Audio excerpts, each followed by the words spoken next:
আর এবার একটু কলকাতার দিকে নজর রাখি। যুদ্ধের আঁচ বিমান পরিষেবা এবং কলকাতায় এখনো বাতিল 10টি বিমান। আবুধাবি, দুবাই, দোহার ফ্লাইট বাতিল। কলকাতায় একাধিক বিমান বাতিল করা হয়েছে। আমাদের সঙ্গে অনুপ রয়েছেন, প্রতিনিধি অনুপ।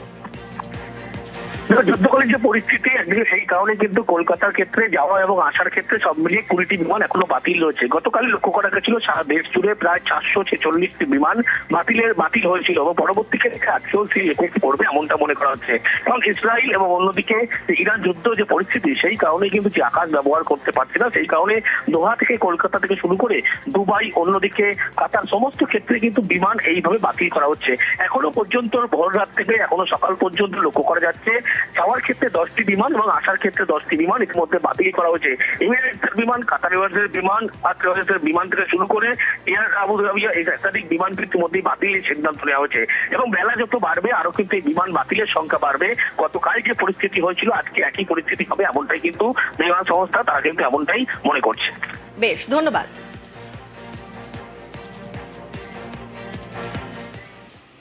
দুবাইয়ে হামলা চালায় ইরান এবং সেই দুবাইয়ে প্রচুর বাঙালি তারা কিন্তু আটকে পড়েছেন ডেবরার 6 জন বাসিন্দা।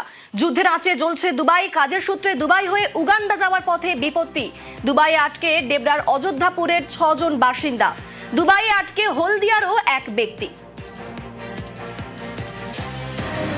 আমার উগান্ডা যাওয়ার ছিল কলকাতা থেকে দুবাই থ্রু দিয়ে। দুবাই ইন ট্রানজিট ছিল। ওই মুহূর্তে ইনসিডেন্টটা ঘটে, সব ফ্লাইট ক্যান্সেল হয়ে যায়। এয়ারলাইন্সের পক্ষ থেকে খুব আমাদেরকে ভালোভাবে সাপোর্ট করা হয়। তো আমরা এই মুহূর্তে হোটেলে আছি, খুব নিরাপদে আছি। হ্যাঁ, কালকে রাত্রে কিছু থ্রেড এসেছিলো, আমাদের ফোনে অ্যালার্ট এসেছিলো যে মিসাইল থ্রেড আসছে, আপনার রুমের ভেতরে থাকুন, সেফ থাকুন।